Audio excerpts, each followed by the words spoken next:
Today I will be presenting Lab 3, black holes. So let's jump right in. So the problem that we are trying to solve is to find the mass of an unknown black hole based on the elliptical motion and the net force acting on a nearby star in orbit of this black hole. We're going to use the data we pull from this experiment in order to answer larger conceptual questions such as the difference between net force and the rate of change of momentum, and if we were to replace the black hole with a different black hole, could it have a different mass and maintain the same motion of the star? So the principles that we will be using in order to perform this experiment is universal gravitation between these two attractive bodies, Newton's second law in order to do position updates, and momentum principle formula in order to get net force. And since it's in orbit of this black hole, we are going to be using rotational motion in order to tell where the star is at all times. The code that I used, so the major changes I made was just using mass times velocity for momentum, delta V and delta P just like final minus initial, and then net force using Newton's second law is equal to the rate of change of momentum. And so I would take momentum and then I divided it by the time this change happened over.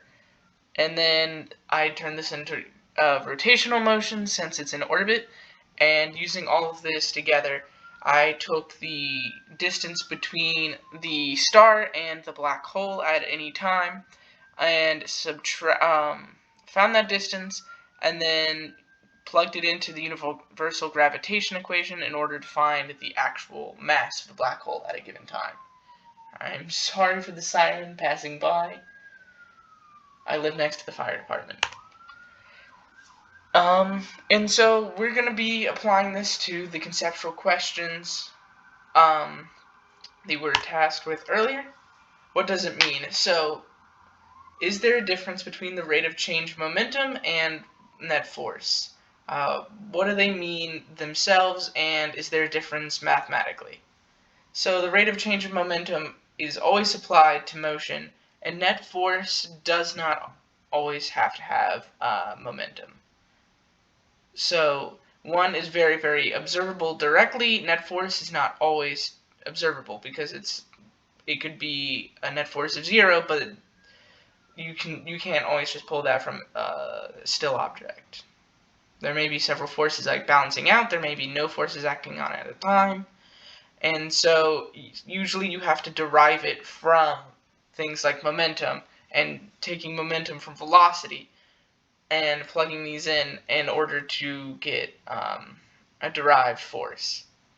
So momentum is measured, and force is not always able to be derived directly and has to be taken indirectly from other equations. The what if we placed a different black hole with a different mass in place of the original, and the motion of the star remained completely unchanged. I'm sorry, I phrased that poorly. If the black hole from the original question was removed and a different black hole was placed in its location, and we noticed that the star remained completely unchanged by this, could it have a different mass?